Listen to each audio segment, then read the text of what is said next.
Dame Patricia Routledge was adored by millions, instantly recognizable for her unmistakable voice, impeccable comic timing, and her unforgettable portrayal of Hyacinth Bucket in Keeping Up Appearances. Yet behind the laughter she lived a life deliberately kept out of reach, one shaped by discipline, loss, and deeply personal choices that fueled decades of speculation.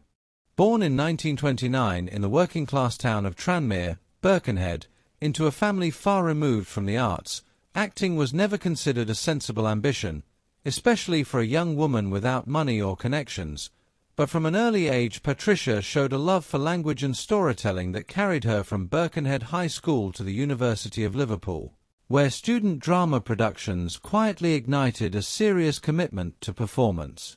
With no safety net to fall back on, she relied on scholarships and determination to earn her place at the Bristol Old Vic Theatre School, entering a competitive world dominated by privilege and male authority, then spending years in exhausting repertory theatre, touring relentlessly, learning her craft the hard way before unpredictable audiences. Those formative years gave her range, allowing her to move seamlessly between comedy, drama, Shakespeare, and musical theatre, eventually earning respect through work with the Royal Shakespeare Company and an international breakthrough in 1968 when she won a Tony Award for Darling of the Day.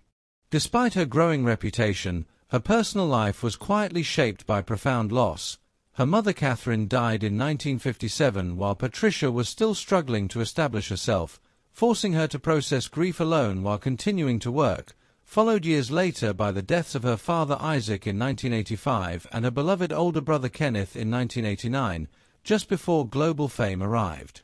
These losses hardened her resolve to protect her private world, teaching her early that grief does not stop the world from moving forward and that professionalism must endure regardless of personal pain. When Keeping Up Appearances made her a household name in the 1990s, the fame was overwhelming, and while audiences adored Hyacinth's absurd social climbing and rigid manners, Patricia felt the growing weight of being reduced to a single character after decades spent proving her versatility. Known on set for her high standards, she often questioned material she felt pushed the character into caricature, not from ego but from a belief that comedy worked best when grounded, and when she sensed the writing beginning to repeat itself, she made the shocking decision to walk away in 1995 at the height of the show's success.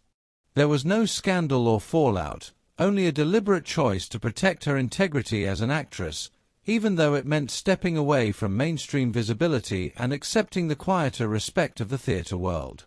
Equally puzzling to the public was her lifelong decision never to marry or have children, a choice she never dramatized or defended, explaining simply that her involvement in acting was so total that life unfolded that way, and that independence mattered to her in an era when marriage often meant compromise, particularly for women fighting to be taken seriously.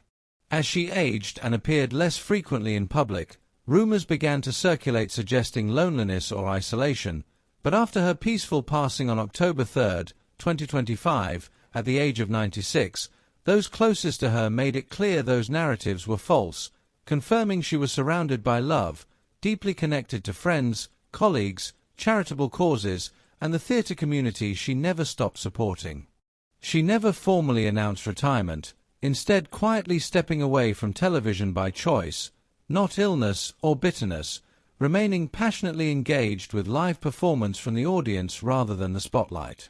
And while fans long speculated that she might have regretted leaving the role that made her famous, Patricia herself was always clear. She never regretted Hyacinth, only believed in ending things while they were still sharp, echoing her admiration for performers who left audiences wanting more rather than wondering why something continued.